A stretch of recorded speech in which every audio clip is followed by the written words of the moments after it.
I see the constellations.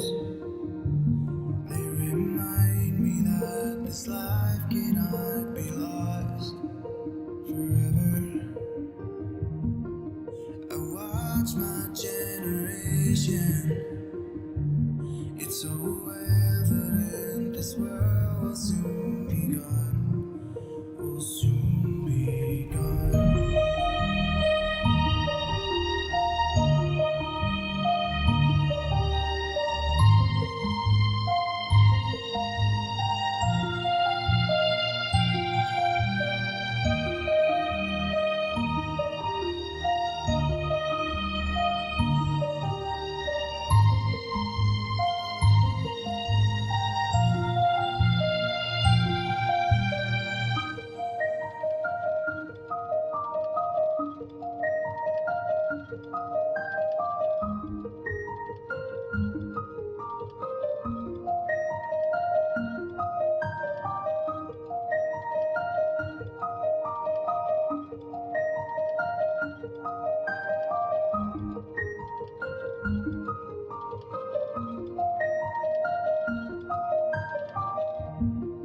I see the constellations. They remind me that this life cannot be lost forever. I watch my generation. It's so evident this world will soon be gone. Will soon be gone.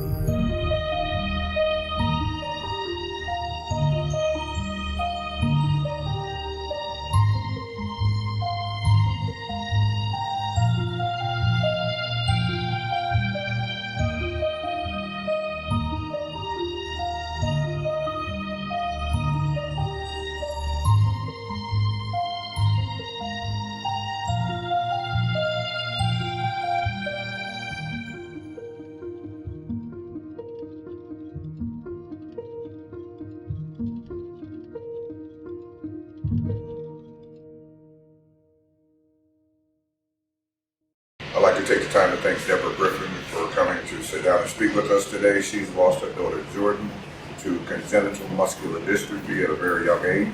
Deborah, thank you so much. Tell me a little bit about you. She was smart. She was my angel. She was funny, enjoyed to be around. Anybody that she came into their presence, it was just like they just loved her. I mean, she just had that special effect. She was sweet, and she was loved. You know, she was special. She was special, and I've always just considered her as my little angel. Well, we said that she had congenital muscular dystrophy. Tell me, when did you find that out? How did you know? When she was about 6 months old, she wasn't doing the things that a 6-month-old should be doing, like rolling over, trying to lift her head up if she was on her belly, just different stuff and that I noticed. And I made a doctor's appointment to take her in to have her been seen, and it just started from there. They checked her out and everything, and they wanted to run some tests, and they actually did a muscle box, and they took a piece of tissue from her leg, and when they came back, that's how we found out what she had. And I know sometimes people notice things during their pregnancy. I mean, was there not an indication at that time? She was moving around, nothing. It was just like a normal pregnancy. Yeah, nothing different. When I was carrying her, that would have been able to detect it anyway. They had said that the only way that we would have found out her condition or what was going on with her through the muscle box. That was the only way. So there was nothing that would have told along the way, and I understand that. So I'm sure that diagnosis kind of caught you off guard. Yes. So what was your initial reaction when the doctor told you? We didn't know, we really didn't know much about it. They had explained it to us, and it was just like, okay, I already had a child, was perfectly fine. So I was like, what? I made me think that maybe I did something wrong or something, but they was like, no, it's through genetics. So we had like a genetic testing done on me and her father. And what happened was they did genetic on both of us, and come to find out I had a bad gene and he had a bad gene, and that produced her. So unfortunately, you just inherited traits from both sides of the family. Exactly. What are your favorite memories of Jordan? One, I have a lot. She could be sitting there playing on the games because she loved like video games. She loved video games. And just sitting there beside her while she's playing the game and just holding a conversation, because really she can hold a conversation like me and you holding a conversation. You would think nothing was ever wrong with her. That's just how smart she was and intelligent she was. And just be talking and just having a conversation. What did you call her? Did you have any nicknames or a pet name? Jojo. Tell me about that. She was everybody Jojo, but that's just what I just call her for short. I could just be asking her something and I just say, Jojo, what are you doing? Or Jojo, you having fun playing the game? Or anything. You just always Jojo. Tell me about the day that you became a parent. Do you remember? I don't look for every detail, of course. It was just when I had her. That's every mother's special day when she was born. Getting to hold her and holding her in my arms and just looking at her face and just smiling and glad that she was here. And if I may ask, how old was Jordan when she passed? And how condolences, I certainly understand that. And then, of course, how did her treatment affect her over the years? Because we're understanding that she was diagnosed at 6 months, but of course there were years that she had to go through. Did it have a physical impact? She couldn't walk. So basically, we had to carry her around.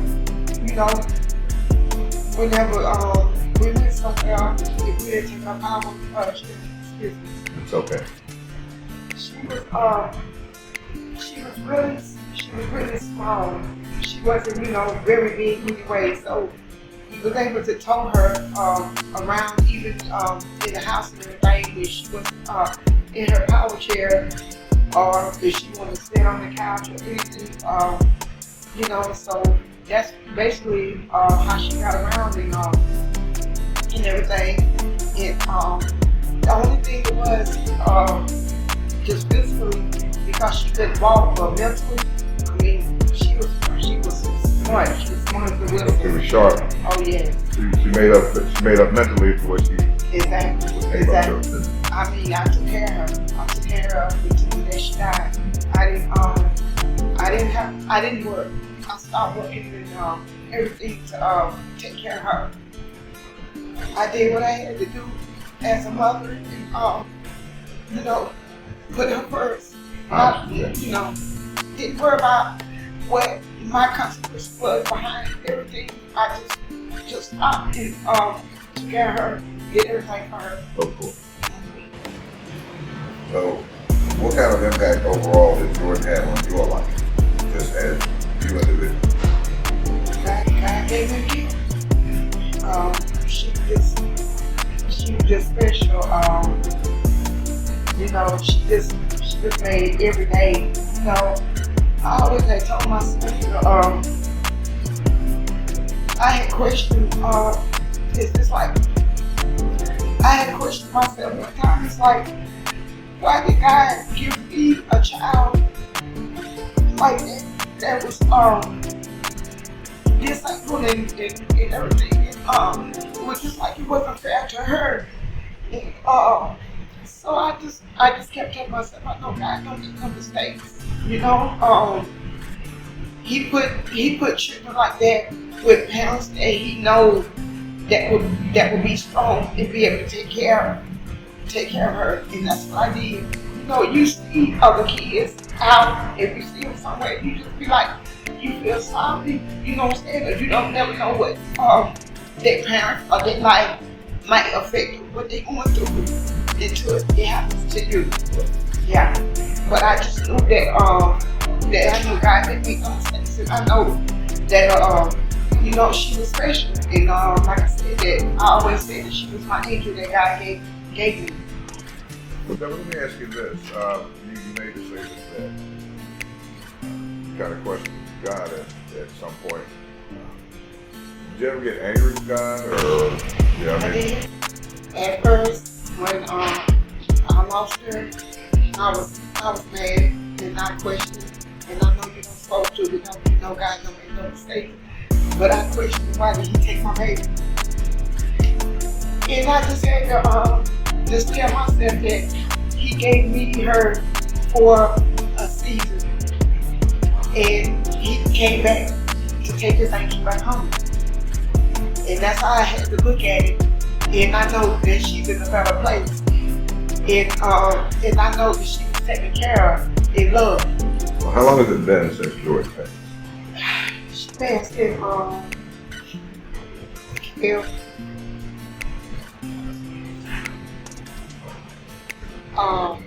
2007.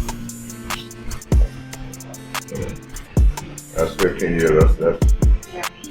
a good little bit of time, obviously, to get through. So, has your relationship with God kind of improved at all, or have you kind of reconciled everything that happened? I look at it as I know once again that I know that God don't make no mistakes, and I wouldn't have been able to get through what I got through when she passed away if it wasn't for God. You know what I'm saying? To help me day by day. And it's just like, it's hard sometimes. It gets hard. It doesn't matter how many years it's been. You know what I'm saying? That she's been gone. You just have to remember the good times, and you just have to remember that she's in a better place. And it's important to understand that grief doesn't have a time frame. Exactly. So you're right. You can't look up 10 years, 5 years, 2 minutes, whatever it might be, and decide I have to move on. I mean, that person is deeply entrenched and a part of who you are, so I understand. Grief definitely being unique. Now, how has the grief kind of affected you emotionally? Just, again, I appreciate the parents and the people who were important, but understanding now that this was, had a big impact on you. Tell me about that. Just knowing that I have to be in my right mind, and I have to get up and I have to go every day, and I got 2 other kids that I have to live for, be there for, and they look at me, so I can't give up. You know what I'm saying? I have to stay strong, and I have to be strong, and I have to be strong for them too. And where was Jordan with her siblings? Was she a baby? Was she in the middle? She was in the middle. My youngest daughter, she was a year old, so she really didn't get to know Jordan. Besides what the story that we tell her in the picture that we show her. But my oldest daughter, yeah, they was together. You know what I'm saying? She loved her. They was there together. So you know what I'm saying? She had her days too, and I have to talk to her. She breaks down, and Yeah, so you guys both kind of, so you're really kind of double tasked. Yeah. Because you have to deal with your grief, but then you also have to help your daughter to deal with hers as well, and still face the world at it. That's a big thing. Yeah. So, Deborah, what are you going to do to kind of honor Jordan's memory? Let everybody know special. She was a angel, and every chance I get to let her light shine or to let her shine, I'm going to. And is there anything you wish you had said to her before she passed?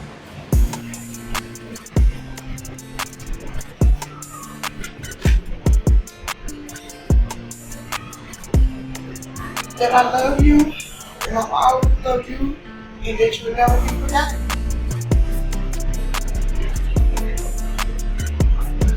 And we said, of course, that you have to get up and kind of keep moving forward every day. Where do you get the strength to do that? God. And lastly, what do you want the world to know about Jordan? That she was angry, she was special, she was funny, she was lovable, and anybody that she came in contact, or anybody came in contact with her, that they knew that she was a blessing in our lives, and to anybody that she came in contact with. Well, thank you so much for taking the time to talk with me, Deborah. I appreciate it, and I'm sure Jordan is smiling now. Thank you. Thank you so much. You're welcome. There are over 75,000 children deaths each year. It's not fair, but men and women of the cloth are counted on for guidance to help couples cope with this great responsibility. How do you accept that challenge?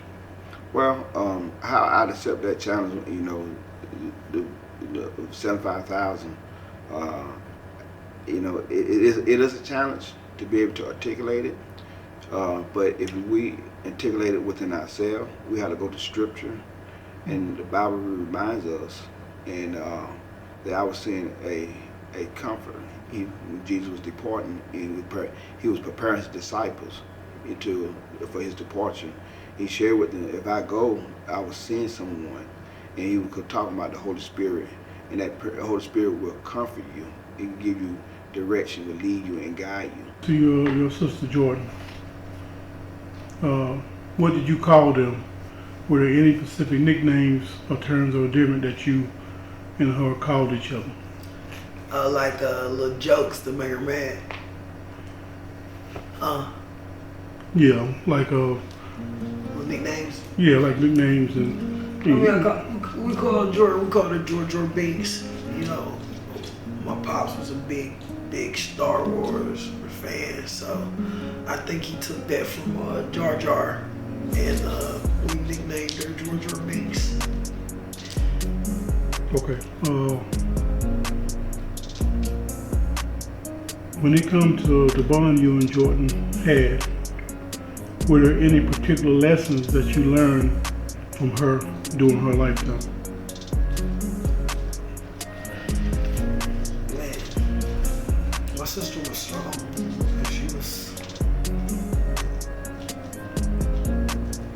She was way tougher than I could ever be in this lifetime, or anybody I really know.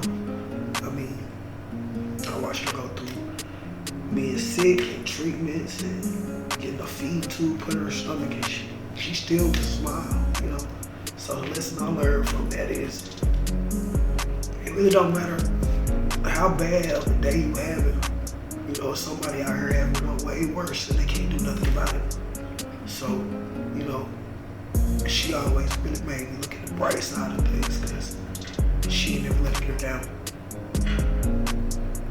Okay. When it came to Jordan and all the things that she dealt with in life, all the ups and downs, what would you say that she valued the most in life? Oh man, family. She loved her family. She knew where everybody was, She was very, very intelligent. And that's what I would always tell people. I want them to know that just because she couldn't walk, don't displace that from her mind. She really knew that we got each other through it.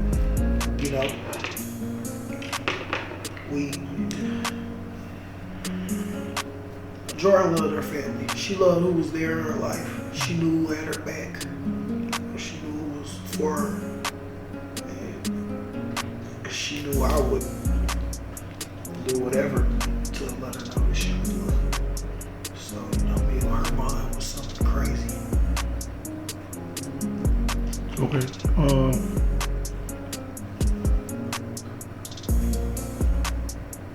We understand that her personality was one of angelic values.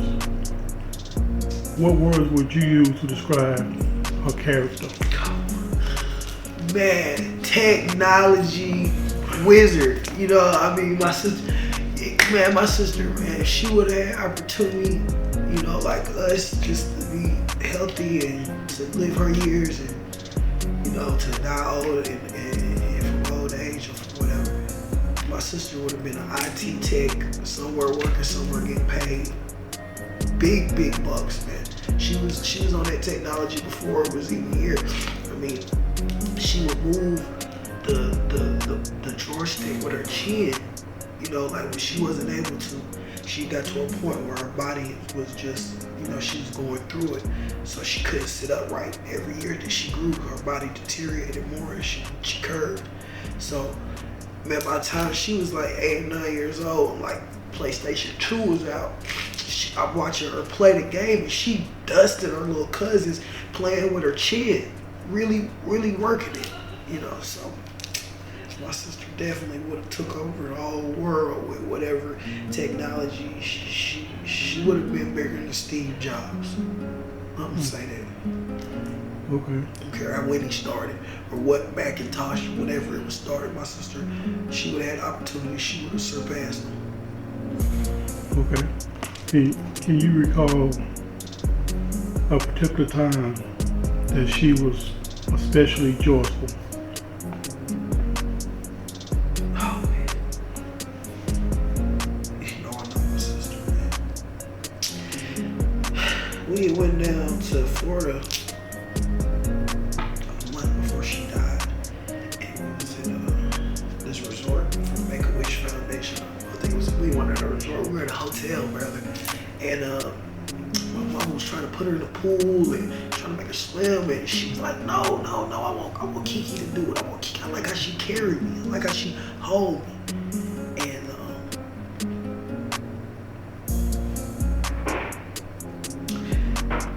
I remember having her in the water, but the way I had her, it was like she felt like she was sitting right up, and there was no pressure on her body. You know, like in that moment, I think she felt like normal. And I remember just moving her around in the water. Probably did it for like 15, 20 minutes, you know. And I just know that she just loved every minute of it because she didn't feel, she just felt regular. She felt like she was floating. And by being disabled or immobile, you know, you stuck all the time. So I know when I looked at her, she felt free. Okay. Having known that was her most joyful time, can you remember when she ever got her most embarrassing time? Oh man, I don't know. I used to pick on Jordan stuff. You know, she wore diapers, did the pin pull-ups or whatever. And I remember one time I was messing with her. I was like, oh, Poussin, calling her pissant. But I was like, oh, Pichon. And she was like, leave him alone, whatever, you know. And just picking with her and everything. But it was just little stuff I would do just to still let her know, like, you know, I'm still your big sister and stuff, you know, that sort. Okay.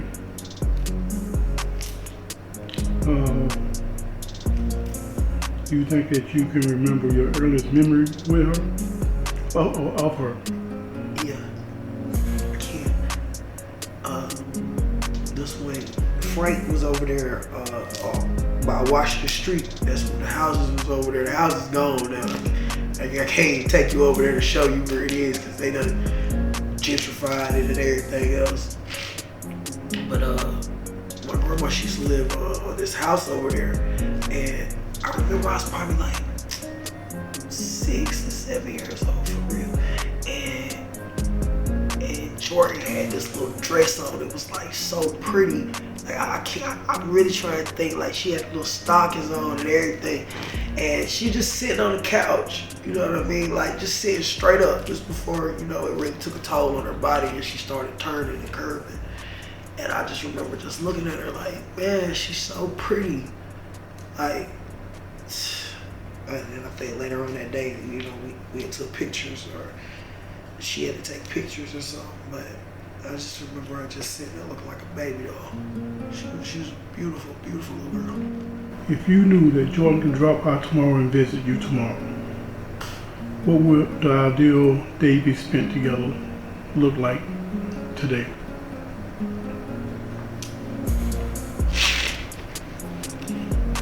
Man, if I could have a day with my sister again, man, I really just, in the beginning of the day, I really wouldn't want to do nothing. I wouldn't want to share it with nobody. I would just want to sit there and just talk to her, just tell her about everything, just catch her up on every single thing that my mind allowed me to at the time. You know, hug her, hold her, you know, all the way up until the end of the day. I wouldn't want to do nothing with my sister but just sit there with her. Though it's a big ass world and take her everywhere and see, look at this. But when I got with my sister so personal, like, she would be cool with just sitting and talking to me for a whole 24 hours. You know, we get up and eat or whatever and just sit around. But I want my day would be split with just keeping her to myself. And that sounds so selfish, but I was selfish when she passed. I felt angry at whoever the creator is, whatever this divine plan is that I can't understand, you know. And I still might be selfish, but later as years passed, I realized that her being here, how she was unfair for me to want her to still be here like that. And I have a lot of recourse from that because I was the firstborn, you know, or my brother. You know, it couldn't have been any of us. Okay. Having said that, get your reactions to a couple of questions that I'm going to ask you. And going forward, it says that with grief, there's different reactions from people, from brothers and sisters, when their sibling has passed away. And one of those things is to be anxious and fearful. How did you experience with being anxious and fearful? Fearful of a death make you question your own health and your safety, or the safety of your parents, or the safety of your brothers and other brothers and sisters? When Jordan died, it showed me more of an eye-opener. You know, it was a lot of emotions I was going through. Like I stated, I was angry, I was selfish, you know. Or I felt, why not me? As if I know my sister had more opportunity. Just as she was smart, she in books and math, every subject she excelled in. And they say when you lose one thing, which was her walking and her health, then everything else excelled. You know, I was just bitter with the world. And it took a long time for me to understand why not me, you know. And honestly, I still really don't understand why not me. But I know that the purpose that my sister had in this world was to make her mark. And that's what showed me that's what I gotta do. You know, I can't live for everybody else when I know I got somebody that's on my back watching over me. So, you know, the bitter and the angerness subsided when I realized that as I got older, that I had to have a purpose, just like my sister did. Okay, so the next emotion will be confused. Because it can be confusing trying to figure out what your family is now. Are you still a sister? Are you still a brother or cousin to the child that has passed away? How many will you say in your family now? These are painful questions that people deal with when it comes to losing a loved one. So how do you deal with being confused? Like I said, my confusion might have, was just caught up in my anger. Once I realized that later on in life that my sister had a bigger purpose, bigger than me, bigger than everything. She left footprints in this world and couldn't even walk. So, and my confusion just came from anger. But once I got over that and I realized how big of a purpose that she was supposed to be here, I stopped being so displaced from my reality. Okay. Now, we hear stories from family and relatives about Jordan bossing you around. Is there any truth to that? Yeah. She ain't play that. You gonna hear her too. She had some vocals on her too. She ain't really play that. She gonna tell you what it is, and that's what it was gonna be. And yeah, she ran us all. She ran us all for real. Jordan didn't play that. She say something. That was Jordan Sherrill talking to you. You better go see what she talking about. She's the boss. Okay, as hard as this loss was to the immediate family and everybody who loved Jordan, what was your go-to thing to cope after losing her? Everybody has different ways of coping with it. How would you say that you cope with it? I chose to hang around a bunch of people, just to try to stay in crowds and stay focused or keep my mind off of what it was, but that wasn't what got me through it. Whereas solitary, being alone and just being to my thoughts as I got older and branched off and wanted to be around everybody, I couldn't grieve properly because I just went into just trying to get it out of my head. So I think I just held so much of emotional trauma until I finally realized that my solitary is gonna get my mind right for me to understand, the situation better. I just had too many people in my face, but I wanted it because if I didn't, like I said, I wasn't suicidal because I had everything going on. I always had something to do. I threw myself in sports. It was one year I damn near trying to play every single sport. You know how hard that is because most seasons tie into each other, and I was still just trying to do it, trying to just do tryouts, putting myself through hell with conditioning because I didn't want to feel anything. I didn't want to feel what I was feeling, and that was terrible for me because I was at a point in my life where I was becoming a young woman. So I just wish that I would have got the right counseling at the time to deal with it in the right way. Okay. When it comes to losing people who's close to your life, anger is natural after losing a loved one. Who would you say you were mad at then? And part two will be, are you still mad at some people since Jordan's death?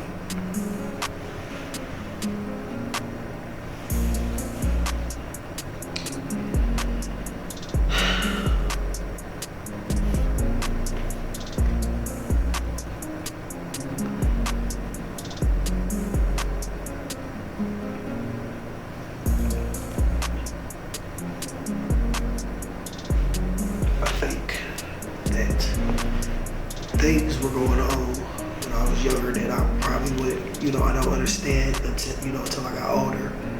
But, I think my mom, she did a really good job with my sister. She did. My sister, she died. She had no bed sores on her.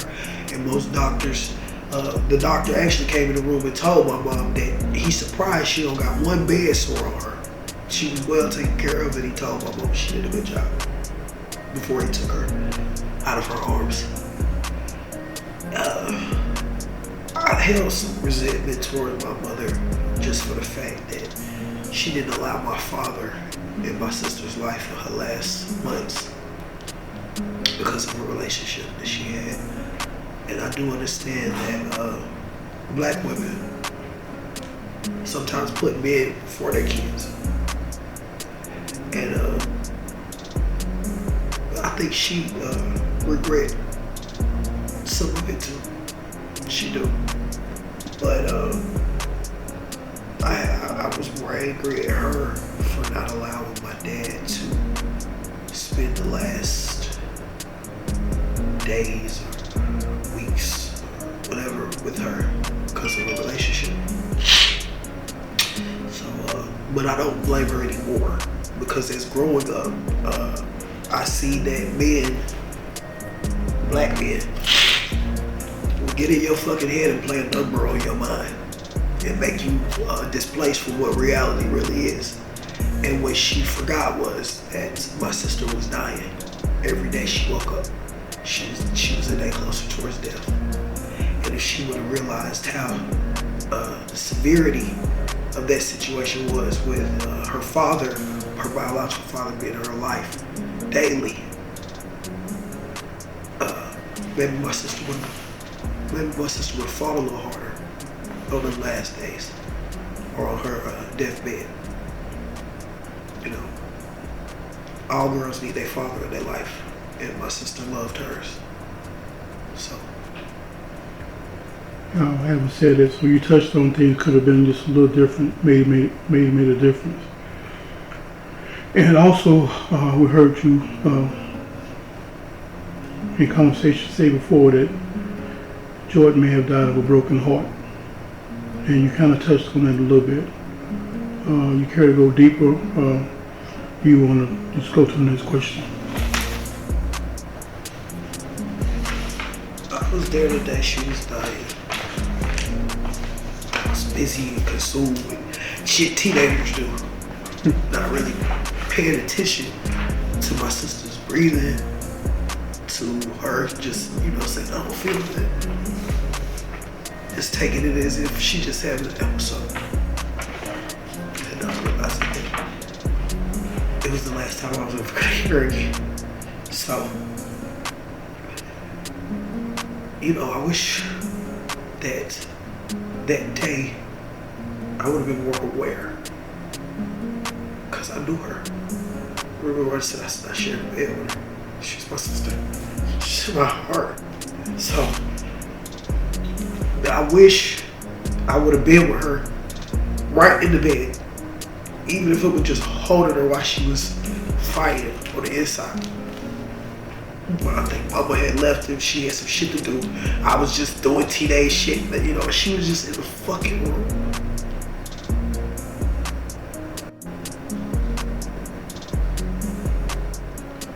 Okay.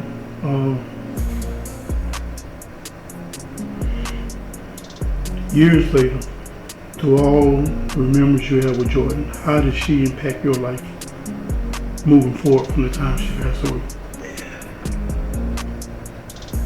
Like I said, going like straight rolling out. She showed me that as bad as you think it is, it ain't. As the worst day you have it. I mean, you could have woke up, got up, stomped your toe, went to the bathroom, hit your head on something, brushing your teeth on the sink, got your towel, it's dirty, you done forgot you done cleaned up something that smelled like Clorox. I mean, the worst day you can have all the way to the buttons popping off your shirt. Still wasn't the 24 hours that my sister had to put in every day. So, she just showed me like, suck that shit up. Cause it could be way worse. Right. So, 2021, going to 2022. What would Jordan be doing going into a new year? if she was still here? God, man, my sister way bigger than me, way bigger than anybody I know, man. Like, if she wouldn't just be graduating damn Harvard or wherever she wanted to go, she wanted to go Black Morehouse, or you know, I feel like my sister was pro-black. She wasn't. She knew who she was. She knew she was African American. She was proud of that too. But my sister, man, going into 2022, she would still been alive and able. She just would have been on to great, better things. Probably buying her a second home or her purchasing some land, doing what she was supposed to do as a leader or a staple in the community. Okay, with the bond you and Jordan had, which is a sister or brother's love is unbreakable even through death. How will you honor Jordan's memory moving forward with your life? Yeah. Because I understand that she will be an aunt. Yeah. As funny as that sounds, she will be an aunt. Yeah. So can you picture that relationship? Man, sometimes I be thinking like, damn, what if my sister was here? Like, I could just, you know, we go get our hair done, go get our nails done, talk on the phone. You know, heaven ain't got no phones. So the memories that I have of her is just so resilient. A fighter. Someone that would never quit until life was took from her body. I never heard her say she couldn't do this shit. Never heard her say not one time today, Kiki, I can't do it, I'm tired of it. How many times we as able human bodies say, I'm fucking sick of this shit, I'm tired of this shit. Not one time. She was a queen. She was somebody that I look up to, even though she was my little sister. And honestly, man, I just try to take every piece of who my sister was and just try to piece it into my life, even if I can't do it daily, you know. But I got it right here on me, her name right here on me at the bottom, my first tattoo I ever got. And put a purple butterfly beside it because she loved butterflies. And she loved the color purple. And like I say, you know, just move like how she would if she was here. You know, either get drunk, hang out, lay about, do stupid ass shit to alter your reality. You know, we was given these brains from good genes, and it would be terrible for it to go to waste. Just because I got caught in the crowd with the wrong crowd and caught up with the wrong people. So, just move how she would. I know my sister wouldn't even be with half of the shit that I have done. So, you know, going forward into my older years is just to think about if she had the opportunity to be here, how would she move? And it wouldn't be sipping out no fucking bottle, hanging in no damn bars, screaming A and fucking twerking. She was a grown ass woman at her young age, and she lived a full life, and it still wasn't, you know, as long as it was supposed to be, but she definitely lived a full life, and she was very mature for her age. When I looked at her eyes, it's like I seen years, you know, beyond the years that I had. So just moving forward, just trying to be like her, or how she would be in this day and age. And it took me a while to get to that because I still was getting drunk and twerking and screaming A in the club because I was trying to bury how I felt about her. But as I grew up, I seen that shit wasn't gonna get me nowhere. It really just put take years off of my life. So as I got older, I started moving how I knew my sister would move in her older years. Shit, in really her younger years. So tonight I'm introducing Ben, who actually, would you prefer to give your last name or prefer not to? Ben Schultz. So this is young Mr. Ben Schultz. He was the parent of Eliana. Unfortunately, he lost his daughter at 2 months old. This past January. And let me start first and foremost out by offering my condolences. Most sincerely as a parent, I can't imagine what you guys have gone through. But diving right in. Ben, tell me a little bit about Eliana. Excuse me, I'm sorry, I want to cut you off real quick. I want to let you set this up, but tell me about Eliana's name specifically, and then we can go into about Eliana as an individual. So Eliana, my wife, and I decided that we were going to show love to both her grandmother who raised her and my mother who's been so close to us. And it's kind of a halfway between. It's Ellie and it's Ellen and it's Anna. Yeah, so it's Eliana, so that's what we went with. And, just a little, some gratitude for the people who raised us. Certainly. Trying to show love back for the next generation. Just to respect them. Great, thank you. Tell me about Eliana. She was diagnosed with hypoplastic left heart syndrome in the womb before she was born. It's where you're only born with one side of your heart. It's not, it can be treatable. That being said, it's a very invasive surgery right after birth. And, unfortunately, ours was successful, just not all the way. She was, she lit up like a star, man. She giggled and really easygoing child. So Very easy. Yeah, just chill. We'd sit and I'm a big sci-fi nerd myself, and I'd stay up. She'd have to get medicine at intervals every couple hours, and we would. My wife and I, we took shifts, and I would stay up with her throughout the night, and with her, anything that had laser sounds or anything like bright and flashy, she loved. Just all around very happy. Now, tell me about the first time you saw her, the first time you actually held Eliana. So we had a planned birth. It was because of the extensiveness of her situation. They had us come in and induced delivery at Duke Hospital. Phenomenal program, by the way. Loved everything that they did for us.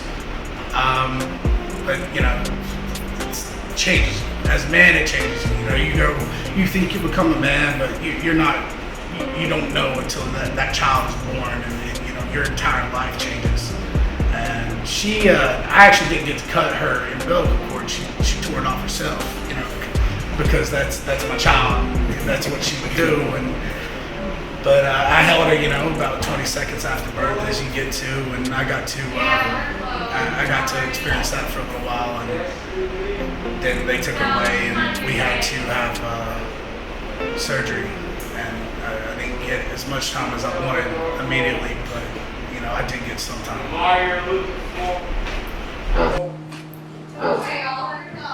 Tell me a little bit more about the birth itself. Difficult, to say the least. Having 20, 25 people in a room with you, doctors ready, gowns, Duke's a teaching hospital. It was difficult, especially for our first child, never being able to experience that before, how it's the right way, the way that most people do, and then having to go straight into a difficult childbirth. Bloody. It was messy, violent, but it happened, and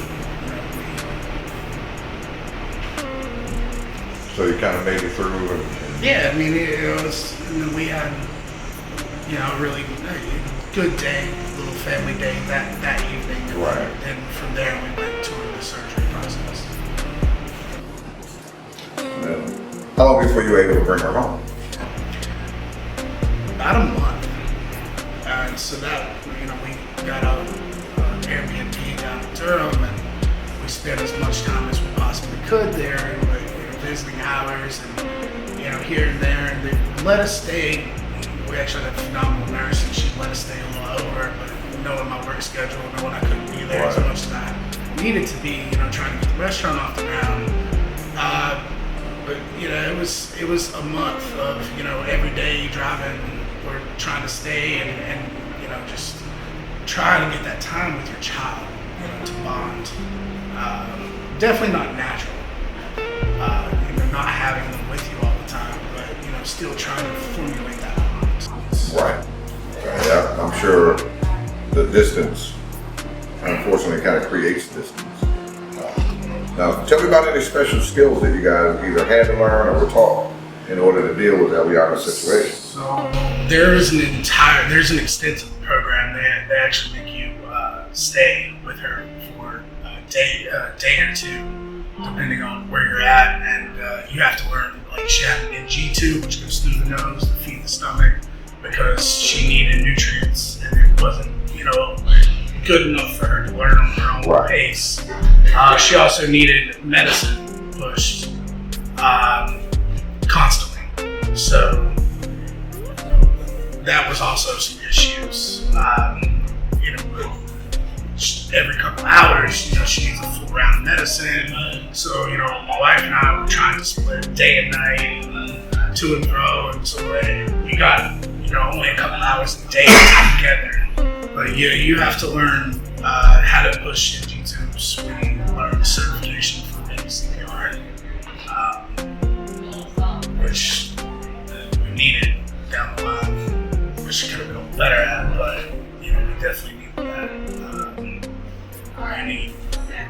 You learn a lot of different things. It's definitely it's almost rushed, because you're trying to learn to be a father, mother, at the same time that you're learning all these intricate special skills, and it's so your time gets a little rushed. And obviously, Ashley and yourself, but who else besides the two of you had to learn these skills? We were slowly teaching my mom and my sister, just to be able to have a little day out. Tested that. It was my wife's birthday, about a couple weeks after we brought her home, and we decided we were going to let them try to handle this and take off for a couple of hours, just 5 minutes down the road, just to kind of see how they feel. But we took the time to teach them. As far as anybody having to be medically cleared, it was just us. Okay. Now, tell me about Ashley. Tell me what you love most about her. That's a lot of she makes me better, man. She's completely, fully supportive of everything I do. I've moved that woman all over the country, trying to become a chef, building my own restaurant, building my own career. She's just been 100% supportive. Now, how have you and Ashley drawn strength and inspiration from each other? When you lose a child and you get on the message forums, you see a constant trend, and it can go one of two ways. And it can either completely divide a couple, or it can just bring you as close as possible. And we do everything. We work together, we live together, everywhere we go. Everywhere I go, it's just with me. It's a bond like no other. It really is. I lean on her as much as she leans on me. It's fun. We enjoy our nights in at home alone, and we still, 3 years strong. We're expecting another kid, and we're so excited about that. And, she's been a rock, man. For somebody to go through something like that. As a father, it hurts. As a mother, I can't imagine. And again, congratulations on the new addition that's on the way. And I have to ask, I'm sure, for yourself and Ashley as well, there's a good bit of anxiety regarding the unknown with the new addition on the way, even though I understand that you've gotten good reports to this point. I'm happy to hear that. Yeah, but again, there's no way that there won't be. Well, And I think that anxiety lives in about every aspect of life now. That's your first huge lesson. I lost my father a couple years ago in a car accident, but to lose something so young, so little, at such a blink of an eye, it really kind of changes your outlook on life. I mean, it's so fleeting. You have to take advantage of moments so cautiously. I mean, you really do. I mean, the negative to it is it does make you cautious to enjoy things. The happier I get, the harder I can fall. Right. And that I experienced that. 'Cause up until we took her home, we had great reports. Everything looked to be amazing.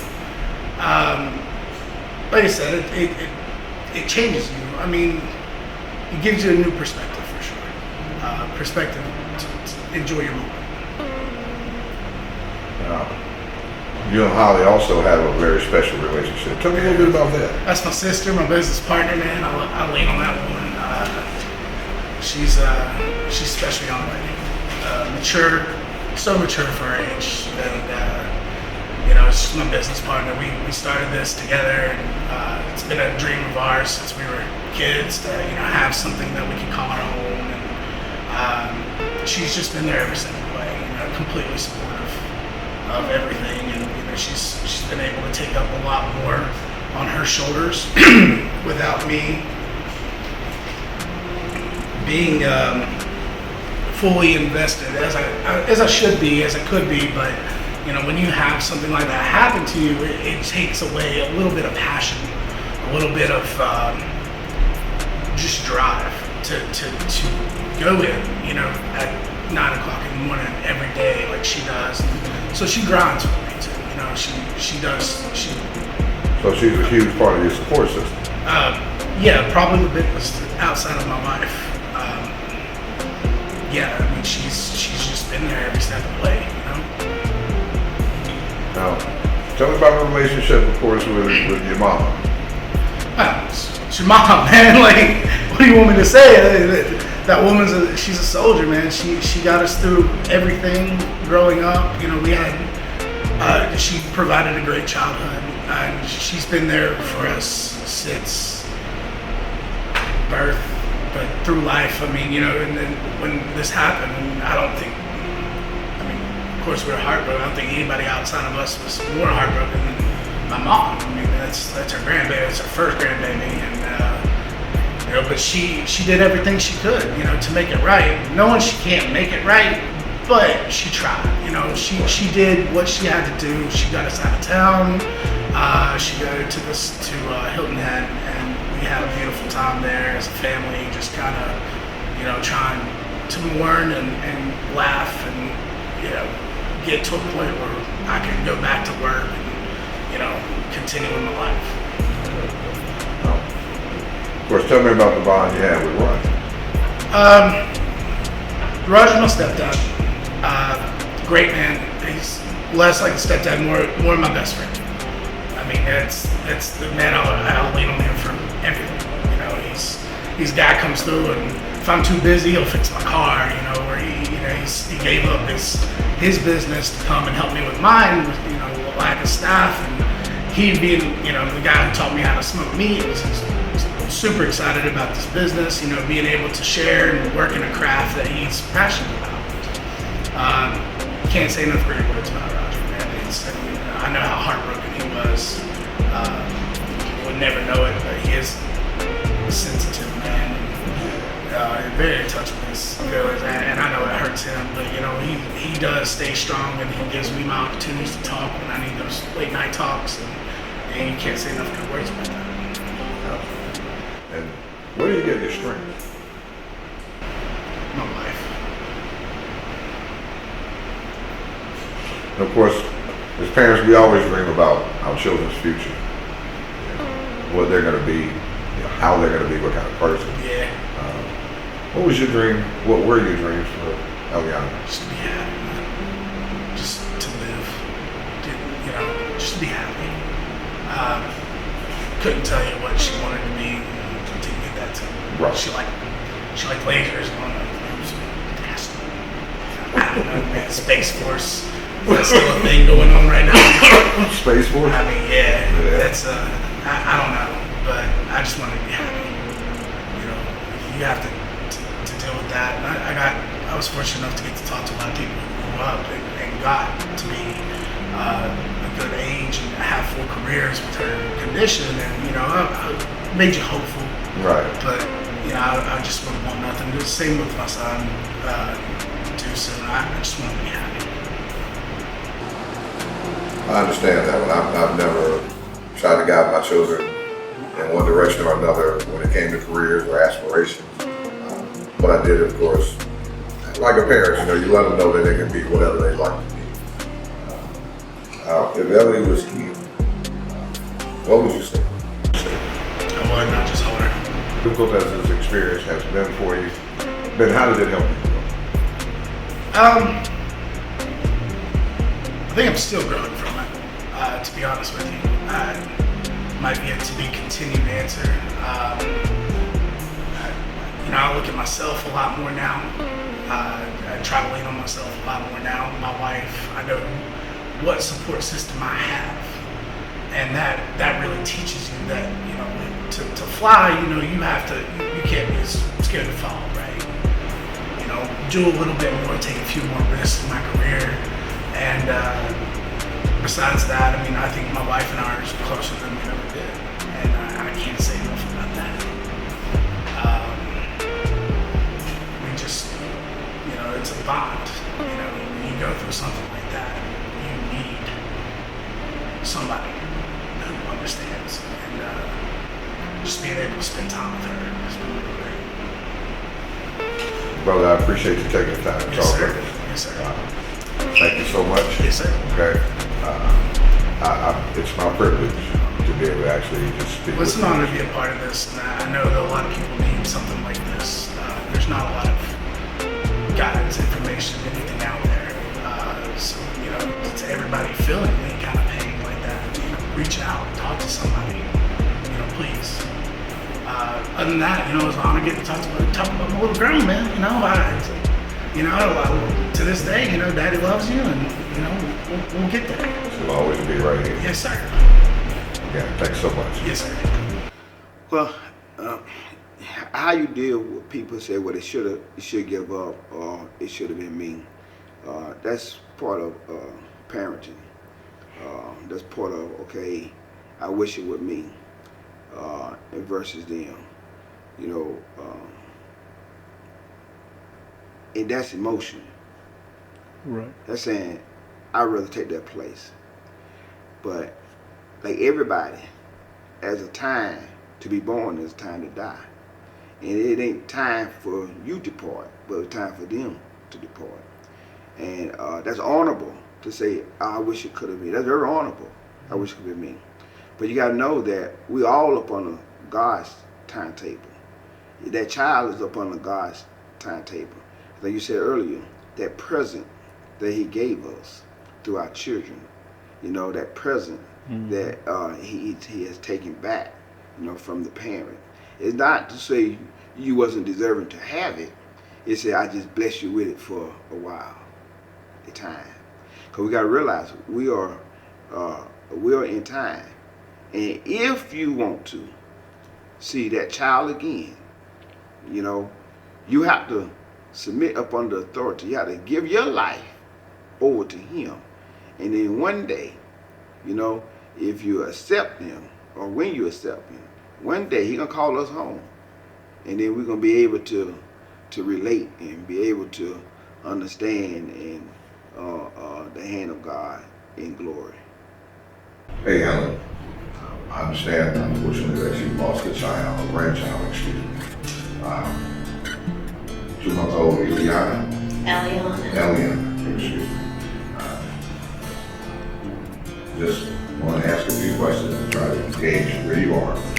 How would you describe Eliana? She was the love of my life. She was beautiful. She was born with a heart condition, which made her even more special. She looked a lot like her dad.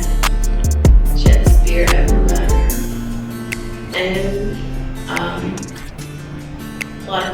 even her dad said she looked a lot like me and his sister Holly.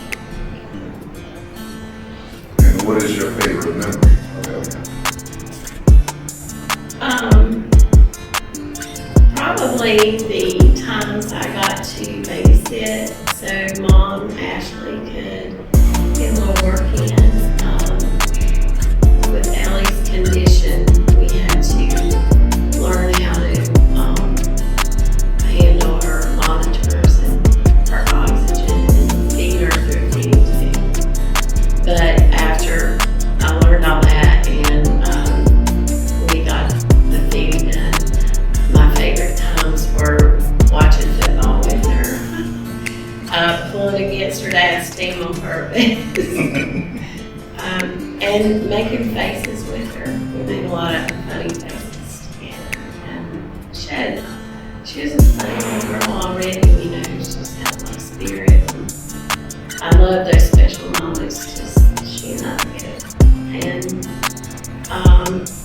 New Year's Eve, our entire family was together.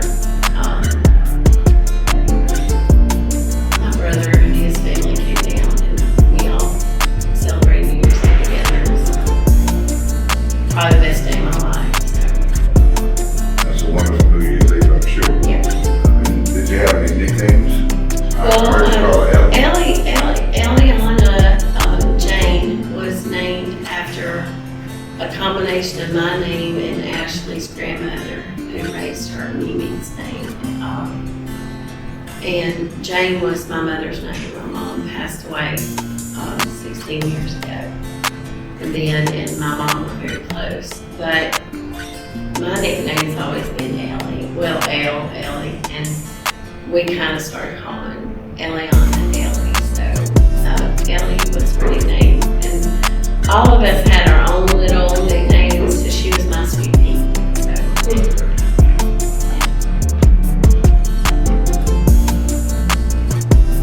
I'm trying to follow the question.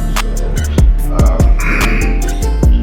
you explained that Ellen was the best thing that happened, excuse me, for a while, and unfortunately, it seems that she, well, fortunately, she impacted your life. How did she impact you?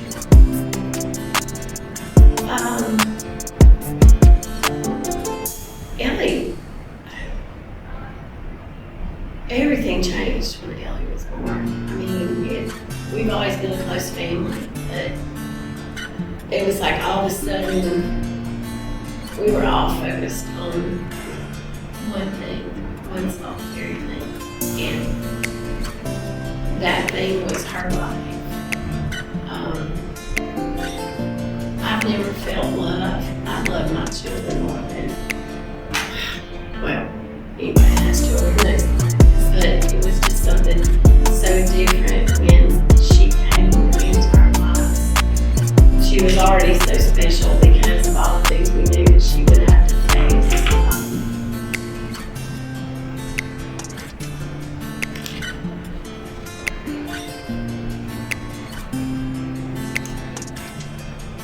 Because of her condition, I learned about a whole new different part of life. And she was your first grandchild? She was, yes. And that's I've had recently, I had two now. One is 2 and one next month. So I can really reach out and identify with those little people. When I stopped to see my granddaughter, her name, the oldest, Zara. And Zara is 2 years old. When she sees me, she will drop down from her mother and just run across their house and just basically tap me, so I can understand how that would tug at your heart. And of course, for me, it's a very special relationship.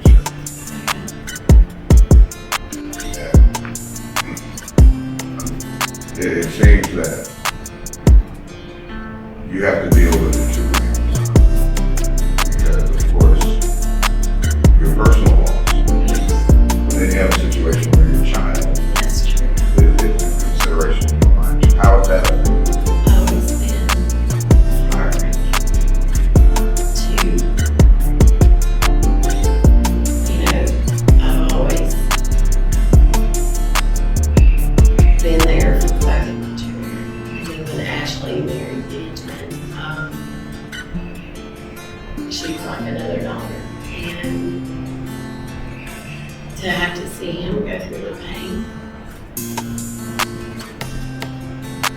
she passed away, we were trying to get there, but we had a 3-hour drive, and just not being able to fix it.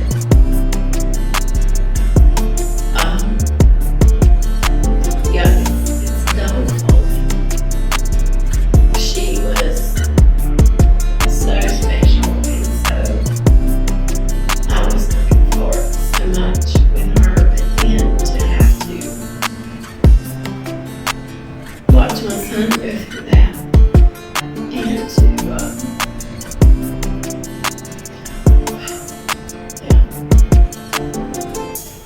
yeah,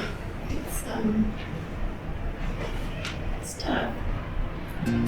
But there is a silver lining if I understand things correctly, Yeah, because it looks like you guys are in the process of expecting again. we are having a grandson.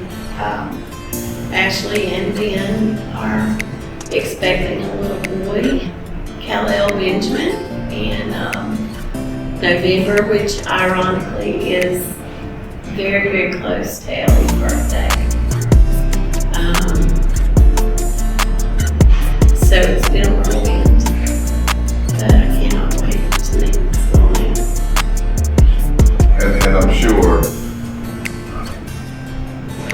you have to make your way through day to day, or through each individual day. What's a typical day like after having to go through this particular scenario, even with the good and the bad, unfortunately, and the good? Well, that's it. I don't know if there's a typical day. The first days were really blurry now. I don't remember a lot. I will say we've lost, my husband Roger and I have lost a lot of people. My children have lost a lot of people in their lives. And people, time heals, and it does. And people don't want to hear that, so I don't say it. But I will say that with time,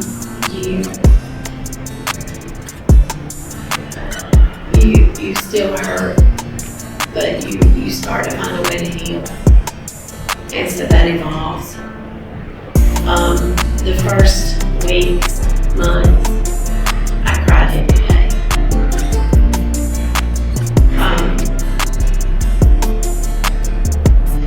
There were moments that I felt I don't want to be here anymore.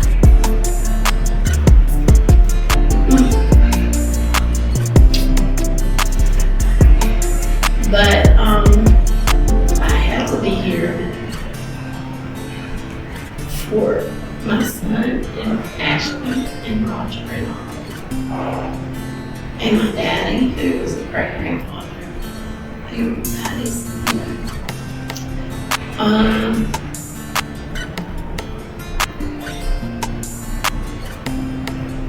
you go through so many emotions. You're trying to figure out how to get through the next day. Then you try to figure out how to get through the next week, and eventually you just do it.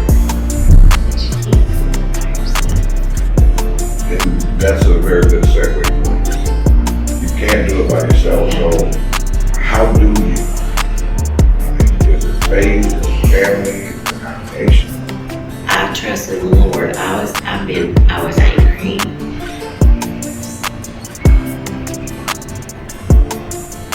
But I never stopped talking to God.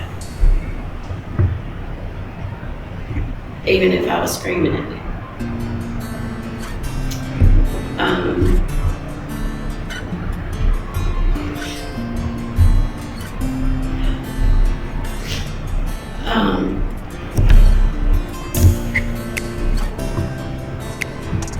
How did I get through it? How have I gotten where I am now that I can even talk about it? Exactly. Well, first had to be close too. We had to be together. So we spent a lot of time together the first couple of weeks. And then I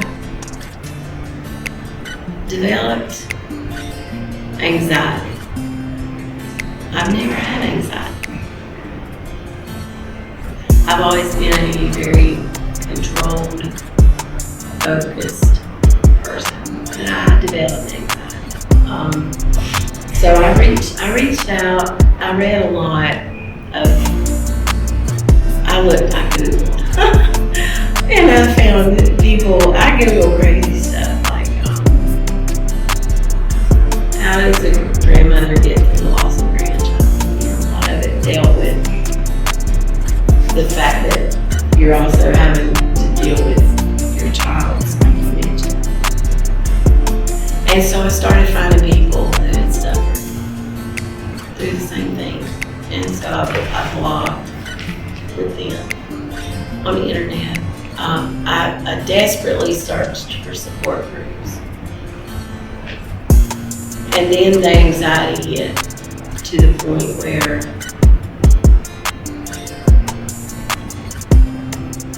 I needed some help. And I found a Christian counselor that I'm currently seeing. Outstanding. And she's amazing. And I didn't want to go on pills for anxiety. So I reached out, and it's really been helpful. Not that I couldn't talk, but I didn't want to. I didn't want to see people. I didn't want to be around people. I didn't want to be in places where there were a lot of people. So I found that I was starting to close in too much. Isolation. Yeah. Yes. And that concerned me, that that's not who I am. Not that I need all that, but I knew there was something going on. Because like I said, I've never had anxiety. And it was constant fear, panic. So I reached out to a Christian counseling center. I hear you mention Christianity. Please forgive me if this is a bit forward, but were you upset with God? Were you kind of wondering, why God, what happened? Yeah. What was that process like? It was tough because our little family, we're not all on the same page. I'm sure you can figure that out. Yeah, I mean, I was mad. I mean, I started this journal when I found out that Ellie was coming into our lives. I was so excited about being a grandmother. All I ever really wanted was to be a mother. It's funny, career, all that, kind of just, I don't know, I just wanted these children. I got blessed with two great, beautiful children. And then when I found out I was going to be a grandmother, I was like, oh my goodness. Couldn't wait, had all these plans. So I bought this little book. I know the plans I have for you, declares the Lord. So Ellie and I had plans. I had plans with Ellie and I. We were going to do this. I love to garden. I couldn't wait to teach her all the things about gardening and growing things. So I started this book and I prayed, and I found out about her heart condition. And that was hard. I was by myself when I found out. Roger was with the kids working in Raleigh when Ashley was at the doctor and found out that there was something wrong. And I prayed and I still struggle. But I've stopped asking why. Because that's not for me to know, and this part of my life. I'm not gonna know. I'll never know. It takes a lot of wisdom to understand that we are not always going to understand. So I commend you most wholeheartedly in that regard. Has this had an impact on relationships beyond the metaphysical and just the people that are in your life day to day? Oh, I think we're stronger. We've really stuck close.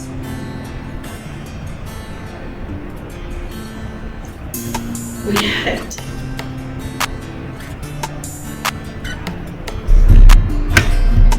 It's now that we're stronger, and you can be. I'm sure it can go both ways. But we held each other up. I loved on my son. I held him in my arms and he's twice my size. And watched him go through it and just, we had to hold each other. Or, you know, we'd be here like we are now. But I just think when you see this happen to a sweet child and you wonder why, what was the purpose? And everybody's going through so much pain. We still hurt. We still hurt. I just had a moment last week. But they're fewer than they were. They're not every day now. I still hurt every day, but I don't have these big, horrible moments where I just don't know how I'm gonna feel. That our relationships, I think, are strong. We've always been a close family, but I feel like we're even closer.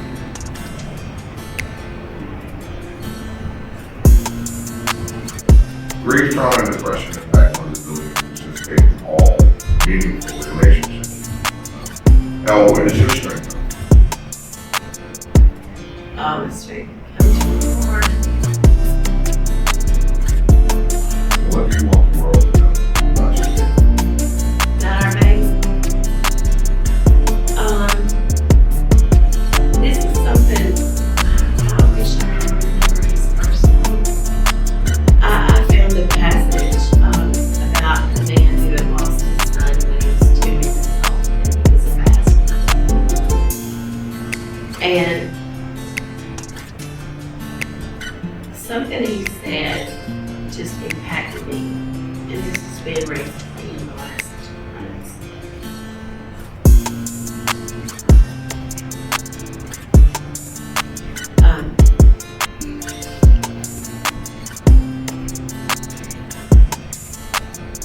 Ellie was given life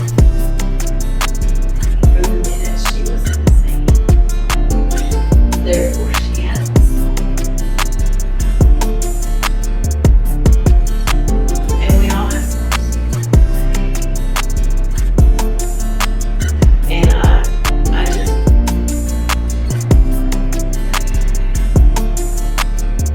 that's what I live for. Is the fact that she was given life, she had a soul. And her soul is now in the next place. And that's where I have to be someday. And with Congress and all those souls that do. That may be what a lot of things. Ellie will do. In those 2 short months, she gave me a blessing.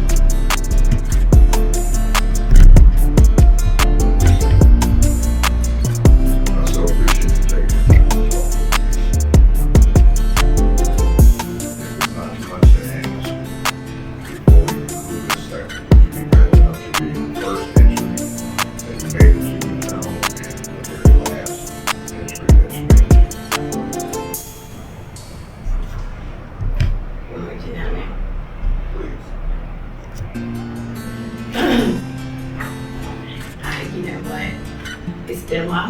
So,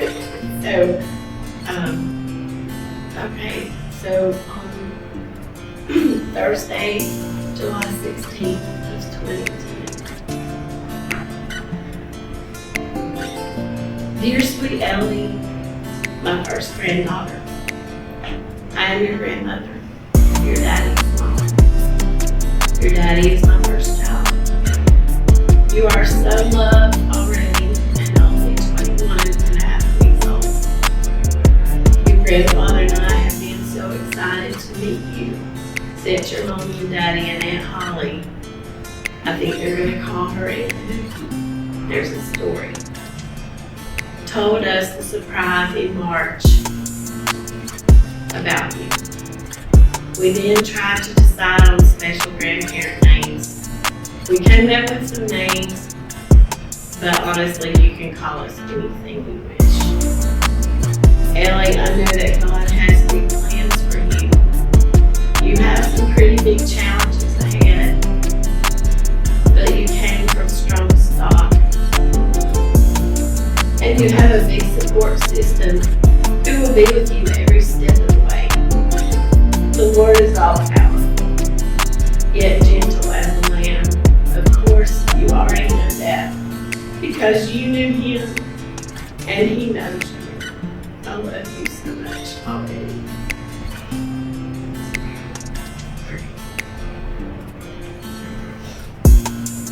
There's lots of pictures.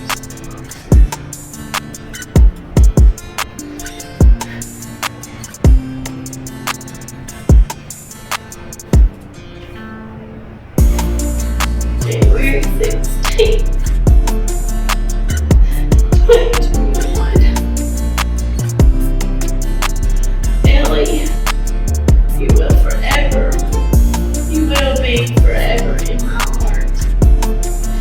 I will love you always and remember the joy you brought to my lives. Well, that's your sweet self. Thank you so much.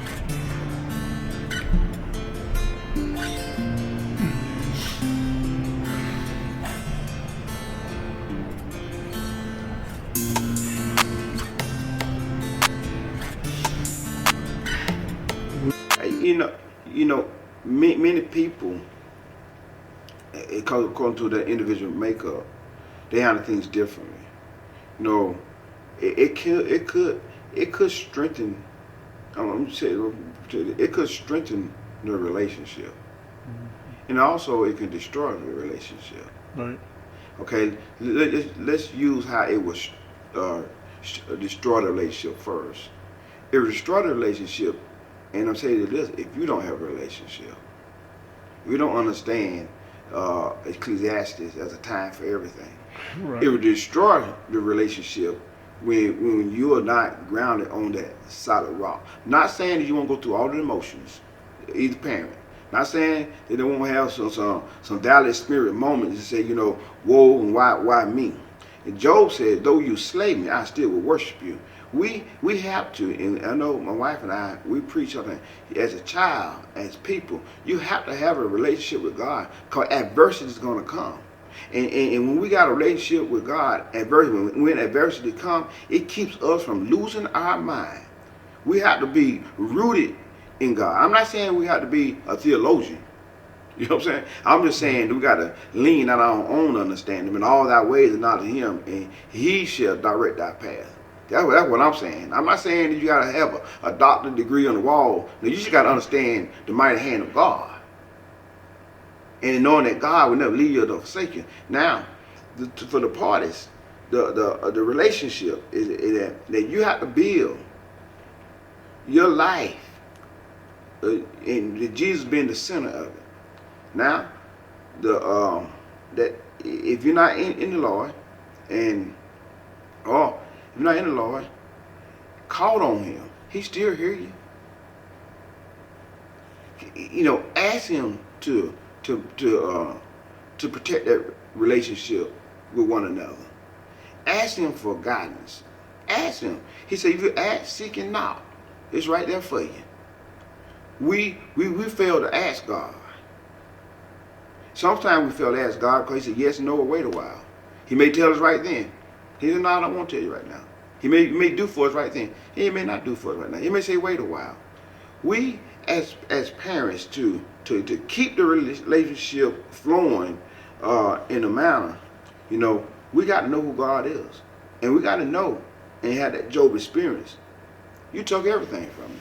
Didn't Job lose his children? Lost everything. He lost everything. He didn't lose his children. Yeah. He lost everything. That's everything. But what Job says, that though you slay me, I still will worship you. I still will honor you. I still will follow you. I still be whatever you have called me to be. Because why? Because I have a relationship with you. Because you are my creator, and not just my creator, you are my children's creator. You are my provider. You know, you provide me with everything, all these nice things. You know, and you're a God that can give it. You're a God that can take it. But I know that everything's going to be all right. Though you slay me, I still worship you. Thank you. Speaking with Roger Norris, the grandfather of Eliana Schultz, the young lady who passed away at only 2 months of age. Roger, how would you describe that man? Just a great bundle of joy. I mean, she brought a whole new meaning of life to our entire family. And what's your favorite memory of that man? Love it that it was around Christmas. When she was born November 16th, it was around Christmas. And we were getting ready to leave and come home. And she was in the little bed thing. And of course, I looked up to her machines, tubes, this and that. I laid down and I had my fingers like this. I said, you just want to go with me? You ready to go? We'll stop by smoking Harley Davidson. Go ahead and pick you out a Harley. And she's just looking up at me like this, smiling. Man, I was like, yeah. Why don't you just come on, go with Papa? Yeah, come on, go with Papa. I got you. And she was just steady holding my fingers. And tell me about the day that you first encountered him. Ooh, when we first encountered. I was nervous as a crowd. Goes first grandchild, and I've rarely ever held any babies. I've always been like, here, you take them. You know? I don't want them, especially if you're gonna do a little diaper mess. Oh, It's yeah. not mine. I don't want to put that Yeah, much time to pass that off, for sure. Yeah, so you know, kind of pass that off. But I actually, the day we went over, I had my phone camera because I knew nobody else would, because it was the joy of the moment. I actually shot Ellen every step, meeting her. It was like tears, and then it was like elated, and then more tears, and kind of hold her. And so I was with my phone, click, click, just doing like that. So I actually sent everything to Ellen. So she has all these pictures of her, you know, tears. First, I wanted to capture that more so than for me, and you know, because it was, you know, going to be her blessing. And speaking of Ellen, and then again, it's my pleasure to have met the two of you, and you guys seem to be wonderful people. Thank you. How have you seen this impact her from your point of view? Ellen, Yes. oh, it's been tough. And I'm sure that's hard to watch. It's hard to watch because it was her first grandchild.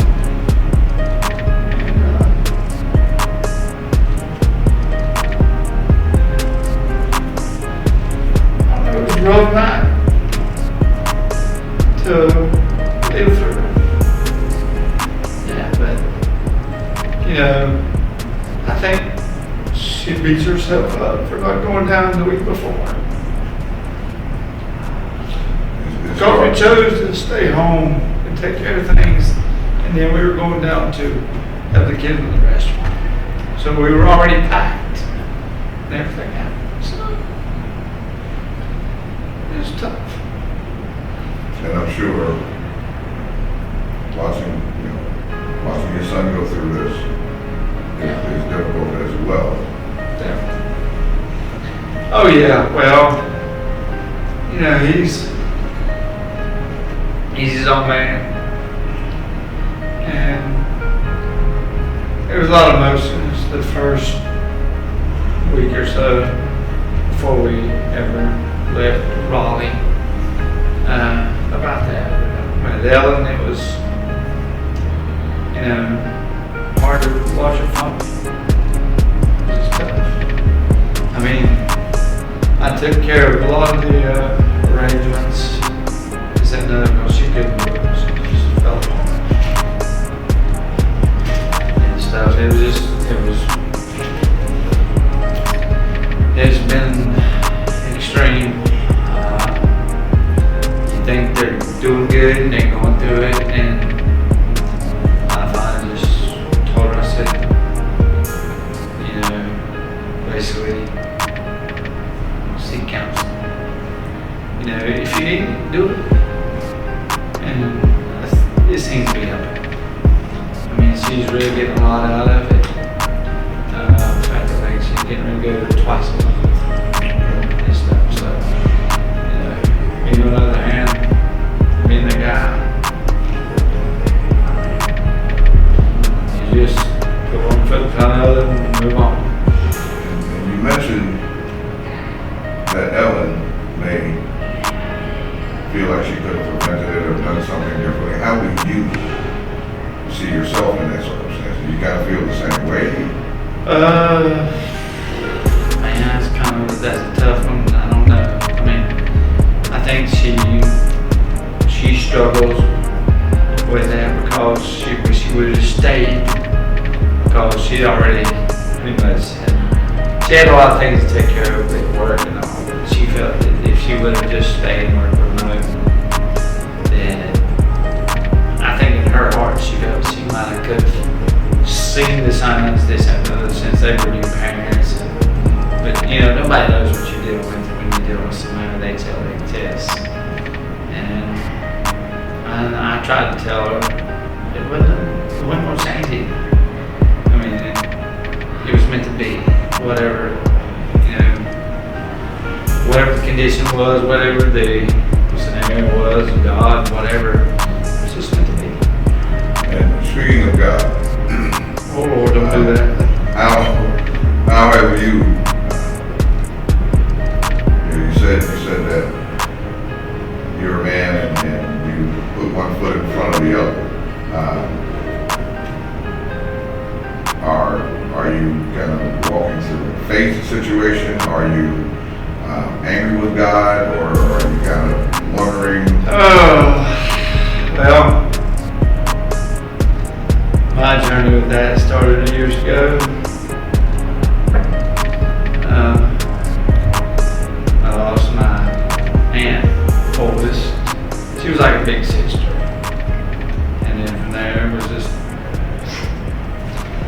death. And I've always said, and I truly believe it, that you can pray all you want for it to change an outcome. Prayer to me is comfort for the person who's praying. It's never changed an outcome. And even once we found out Ellie had the HLHS,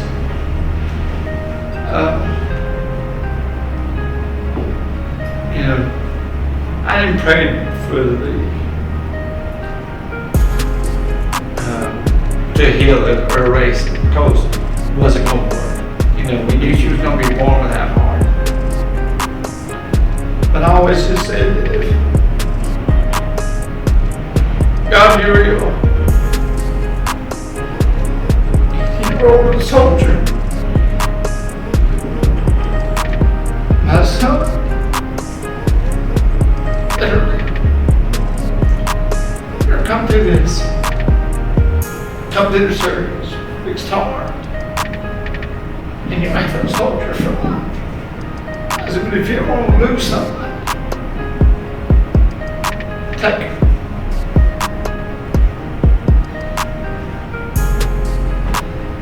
I think he lost a soldier.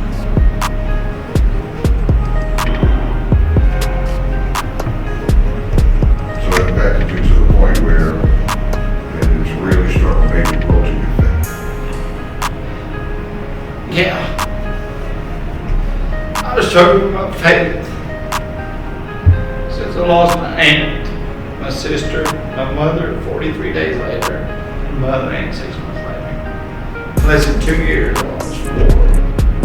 The only women. My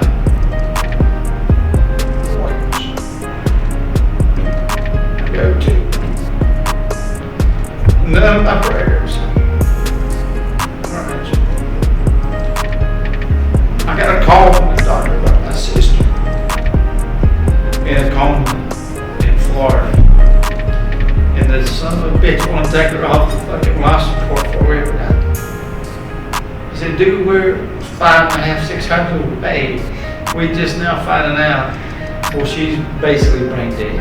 She's hooked up to a machine. I said, well, then I'll be the one to make the decision if we unplug her. We crossed the Florida line into Florida. 5:30, phone rings. She died.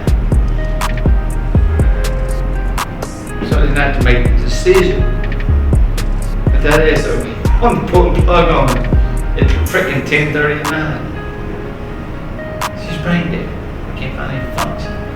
So yeah, from that point on, I started questioning things because I'd already lost my aunt, which was like an older sister because my mother raised her.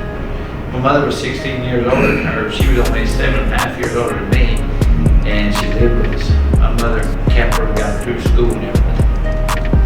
So I lost both sisters, and then 43 days later, buried my mom, my sister.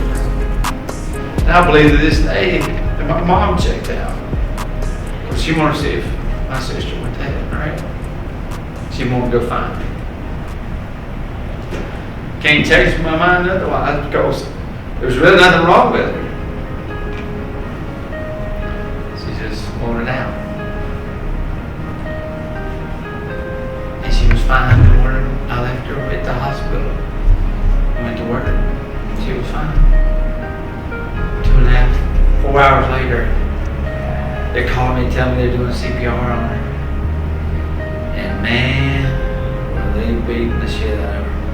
They had 2 big ass women on her nurses. I thought, damn, she would have lived. She was 5'7" and probably 120, 30 pounds. And they were cracking her in half, man. I mean, coming up. And we watched this in the room. So yeah, have I struggled with faith? God, because prayer is just for comfort. I always believe it's never chasing outcome. I mean, people say miracles happen all the time. May do it, I don't know. I've never lived one.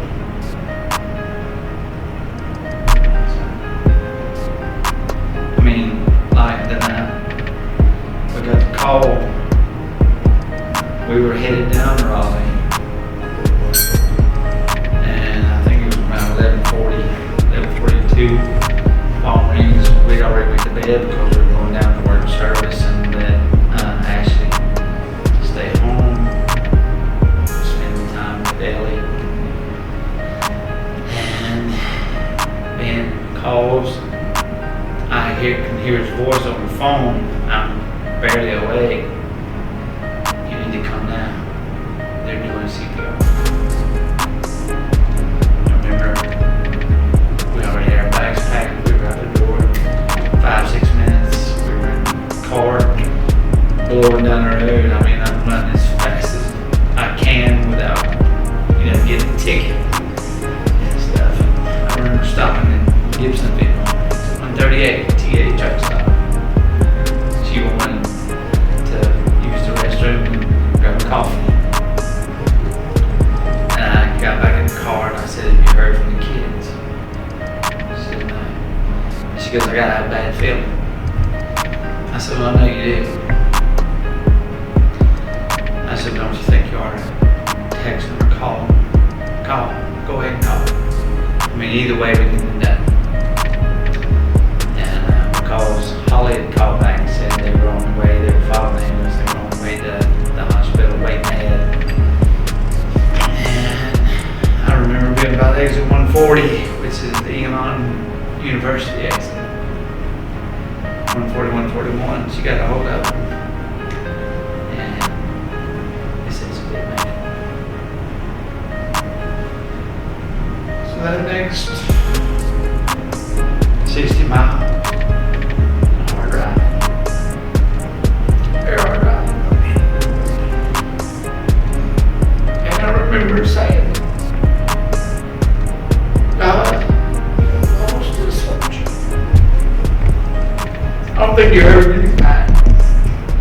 Wasn't worried about me, worried about my son." And I think boy, it solidified where I differ about belief in God and the universe. Was I heard Ellen hanging the phone. She was bawling. And the first words out of her mouth was, "I can't fix this. I can't fix it for myself." That to me was 100% love. That's where you want your God. You don't want the son bitch in the air. So I've cussed him ever since. I raised him. I remember telling my son, we made a mistake when they came back to where we lived. They wanted to come home before we went took him on the vacation or to get away. Gone. He was having a nuclear because everybody wanted to bring food and wanted to come by. He didn't want it. Because he thought they were looking at him as an object. I got it. So him and my father-in-law, we would call Granddad was trying to talk to him. I said, "Granddad, just shut up. Let him go." Hey man, he's got to get it out. And I remember telling him, "Son, if I could grab God, I'd hold him and I'd let you bitch slap him 6 ways a Sunday and twice on Wednesday." I said, "Because if he ain't man enough to take it, or God enough to take it, you don't need him as a God." I said, "I'd hold him. You might kill me, but I'd hold him. Just to let you get it out." So, and parents,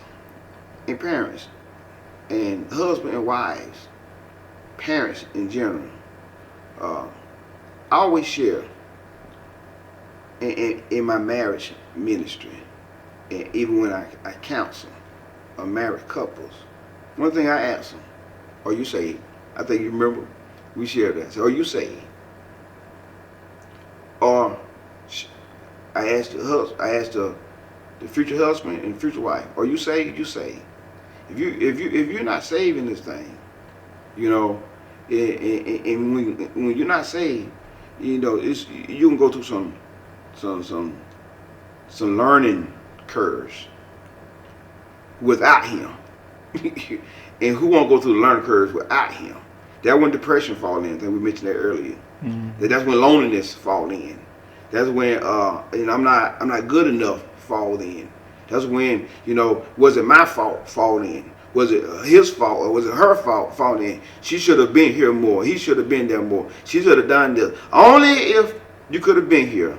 We have that Lazarus moment. It was Mary and Martha were saying, "Well, if you just could have been here." And Jesus can't wait 4 days later. He said, "I am the resurrection." You know, that's when we fall into those categories. But if we put our trust in the Lord from the beginning, and or work on our relationship and work on our fellowship with the Lord, and our fellowship and our understanding will get better in our relationships, because we know the ultimate relationship and fellowship that God reveals things to us. He brings us comfort. He brings us peace. He brings us understanding and knowledge and wisdom on how we should handle things, even in a loss of a loved one as a child perspective. Hi, tonight we're speaking with Holly Schultz, and she's the aunt, otherwise known as again? Aunt Hookie. Aunt Hookie, I'm sorry. I'm very proper sometimes. It's okay. Aunt Hookie. So we're speaking again with Holly Schultz, Aunt Hookie, to her nieces and nephews, as it were. We're going to dive right in. So Holly, tell me about the first time you actually helped Ellie. Honestly, it was magical. It was probably one of the best days of my life, just knowing that she was going to be. In fact, I had drove to Duke that day to help assist if they needed anything, and I get a call from my brother, and he goes, "What are you doing?" I said, "Well, I'm waiting to see if you need anything." He goes, "Well, we're home, we're waiting on you to go back." And I couldn't have driven fast enough just to get back home.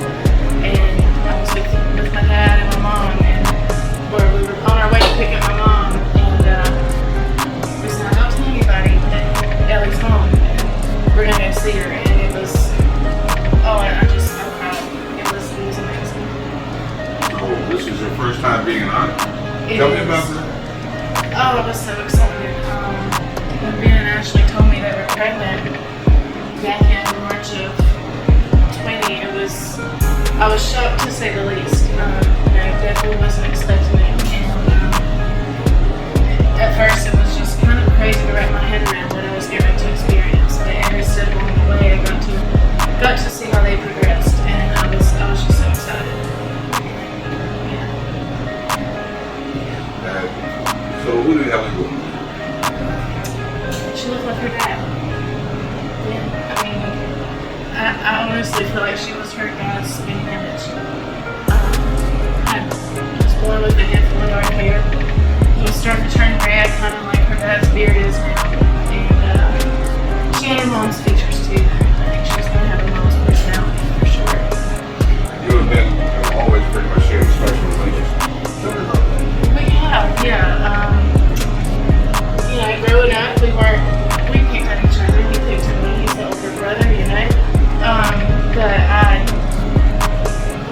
to say the least, I idolized him. Loved being around him and his friends, catered to them, just being surrounded by other guys growing up.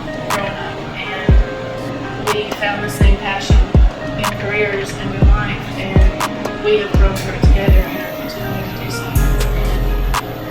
With that in mind, how does that help you deal with the situation today? I think, if anything, what happened to Ellie has made us as a family closer. And me and Ashley are real best friends. They're who I do life with here in Raleigh, not just, for the restaurant and his family and his business partners, but that's who I would choose to be anyway. And they do it for themselves alone, but I can also know I can talk to them if I need to. So you guys have got a mutual support system. I would say so, yeah. Tell me about how you did have the transition. I remember we were working at the restaurant that night, and it was really slow due to COVID. It was really just me and Ben in the kitchen, and we had a server out front running our orders. And Ben was really tired, and when we left, I said, "I hope you can go home and get some rest. I'm here if you need me." And I was just getting ready for bed, and I got a phone call from Ben, and I thought that he was, calling to say, "Hey, I do need you. Will you come hang out with me, Ellie, and stay up with me all night?" And it was a little nightmare. But one thing I remember most is before Ben hung up, and he never told me what was going on because he didn't want to worry me. He said, "Just be careful driving." He said, "Please be careful." And I had no idea what I was driving into. And when I got to the apartment complex, all I saw were lights. And I parked. I don't even know how I parked, and just started sprinting as fast as I could. And I had to get to the Ashley. And I was kind of pulled away or pushed away, and I said, "No, they called me here for a reason." So I went on to the Ashley. And from then on, I was there with him. So I drove him to the hospital. And they became mine after that. Because I wanted to look over him. I didn't want him to take my sight. I brought it back to my home. And they stayed with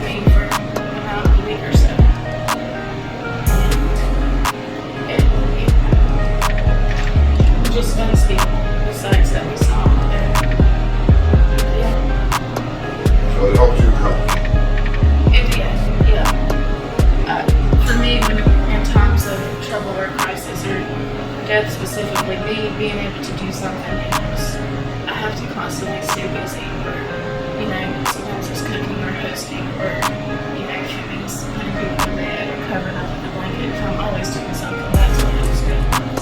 So, but a lot of your grieving process is actually reaching out to others instead of yours. I would say so. It keeps me numb sometimes, but also helps me to acknowledge what's going on.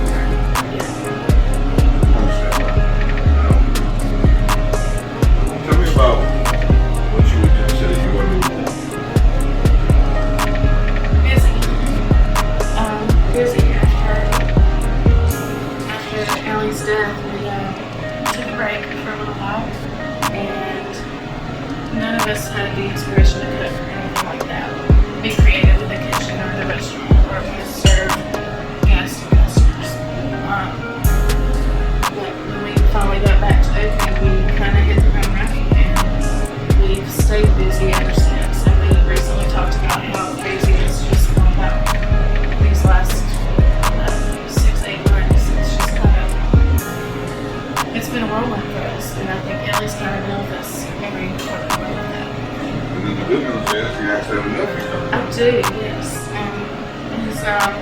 He's been a highlight of that ever since. And, you know, when I'm feeling down, I can definitely look forward to that.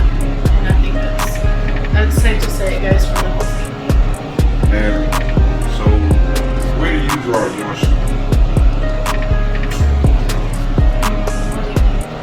What do you think? I mean, who and how? Like, who inspires you to keep moving and how? Does that individual group kind of keep you going instead of actually finding a dark place and not coming out? My family for sure. We are very close, and not every family can say that when it comes to loss, but I can definitely say with this loss, ours has become closer, and I feel blessed to be able to say that. And you know, Ellie was born during the pandemic, and there were days during the pandemic with our business being so slow, I didn't know what to look to. And the thought of Ellie being born kind of saved me there. And hell, with the new baby on the way, when I'm down about Elliot's, I think about him coming soon and just everything. And tell me about your relationship with your mom. Oh, they were best friends. I don't know what more to say. We all work together and we do life together, and I just love them. They're here for us whenever we need. I mean, that night they were here. Well, it felt like half an hour, although it took 3 to get here. It was, you know, they're always here to lift us up. I talk to them at least once or twice a day, just to say. With my mom, we call it lunch every day, no matter what. Yeah. We're just best friends. It's really, as you get older, you're not just parents and individual, but you're friends. And as an uncle myself, I understand the connection to your niece, or in this case, your niece and your nephew. So, then I asked them this question, so I'm going to ask you. All parents and all aunts and uncles always kind of have dreams, new fantasies that they kind of have for, their nieces and nephews. What were yours? In fact, I had a dream right before Ellie was born that she was kind of, one day she was running into the kitchen to come live with Dad, to help with Dad, and I would never push them to grow into what we love to be, but I do see them kind of enjoying our life too, and being part of the family business and food. Yeah, it's just, I feel like we're just a special family. I'm so glad that you did be a privilege. Question God. It's always correct. You know, people say, well, I can't question God. You know, don't be disrespectful to God when you question him. You know what I mean? Mm-hmm. It's all right to ask God. It's like a father asking, it's like a child asking the father, and when you don't understand, and you say, don't question me. He just don't understand. But you're right. He said, were you there? I call it were you there when I created, the beasts of the sea? Were you there when I created the water, the heavens, and the firmaments? Were you there? Then Job, he had bring Job back to himself and said, and Job had realized, you know what? It's me. I got beside myself. Because you are pretty much, in a nutshell, you was there. You're our great creator. In the beginning was the word. Let us create man in our own image. Man. Well, and one final question would be that somebody come to you and they just lost a child, and to them that child was their world,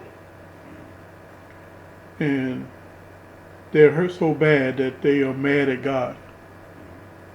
They're angry at God. How does the healing process start, besides time, to get them to kind of get back on like that God is God? Well, some people deal with it in a small span. Some people deal with it in a big span. Come with it, and they're mad at God. The healing process is that, and it's all right. Sometimes we don't understand God's hand. I'm saying it like this: His ways is not like our ways. His thoughts not like our thoughts. And that sometimes we don't know the hand of God or the will of God. That's when trust come in there. Trust God. We know in the knowledge that there is a God. Satan acknowledged that there was a God. Right. You know what I mean? But God have us a point to where He don't want us just sometimes know who He is. He wants us to trust Him in every adversity of our life. A loss of a child, a loss of a husband, a loss of a wife, a loss of your job, loss of your home. Whatever it is, we got to learn to lean out on understanding, but trust in God. We got to learn to trust God. Knowing God is one thing. Trusting God is another thing. Well, how do we grow to trust God? How do we grow to trust God? We grow to trust God is about one book came out about being a God chaser. We grow to trust God to see what God say about the matter. We want to hear what everybody else say about it. Trust in God and see what God say. That means open up His Word. Go to the Psalms. Go to the Proverbs. Go to the Gospels and see how and what God is saying about it, and see how He can heal you. The healing process, when you acknowledge that there is a God. There is a God. Whether it's good or bad, whether you're on the mountaintop or whether you're in the valley low, there's still a God. He's the God of the mountain and He's the God of the valley. And the Bible says in Psalms 23, yea, though I walk through the valley of the shadow of death, I still be with you. You know what I mean? He said, I'm a mercy and follow you. Goodness will follow you all the days of my life. Isn't that a good word? He said, no matter what is going on in my life, and I know that you're with me, even in my shadow of death, even in my lonely place, even in my destined place, I know that you are there. Isn't that's good comfort? But we won't know that until we read His Word. We don't know that until we have spent some time with God in devotion with God. We won't know that until we come to the body of Christ and worship and fellowship with other believers that have been through some similar experiences, and they can help you along the way. That's why we come together in the body of Christ, to be a strength to somebody. In the sorrow, we help build them up. When they one sorrow, we sorrow. When one rejoice, we rejoice. That's why Hebrews 25 is so important, that we come together, because with sister or brother, what you're going through, I've been there. Let me tell you what God done for me.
much I wanna say, and I hate I have to do it this way. Yeah. Lately you've been on my mind, a lot.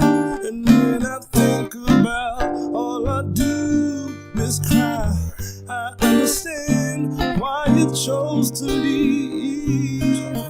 But when you left, you took a piece of me. My heart feels so alone.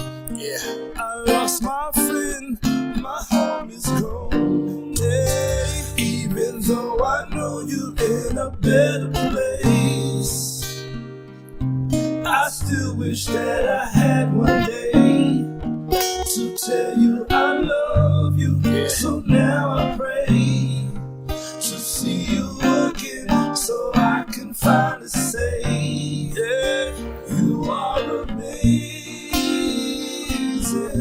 Oh yes, you are amazing. You are amazing. Oh yes, you are. You are amazing. You're amazing. This is my moment of silence for you. Yeah. It's hard. This is real hard. Yeah.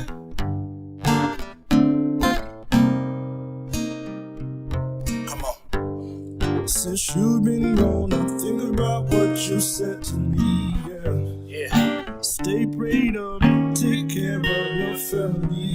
Yeah. What else? Now I'm working on how I can be a better me. Yeah. Come on. Cause life too short to worry about my enemies. Yeah. You gotta stay positive and focus on your own. Yeah. Cause I'm gonna have your back no matter right or wrong. No.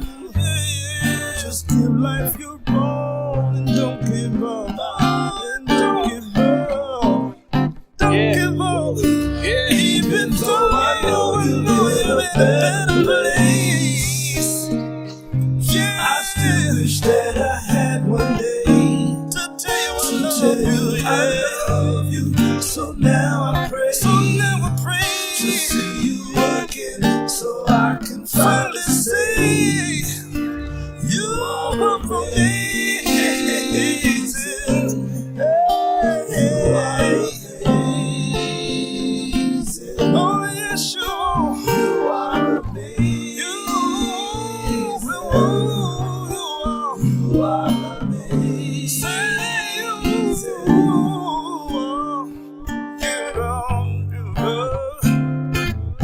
Oh, yes, you are.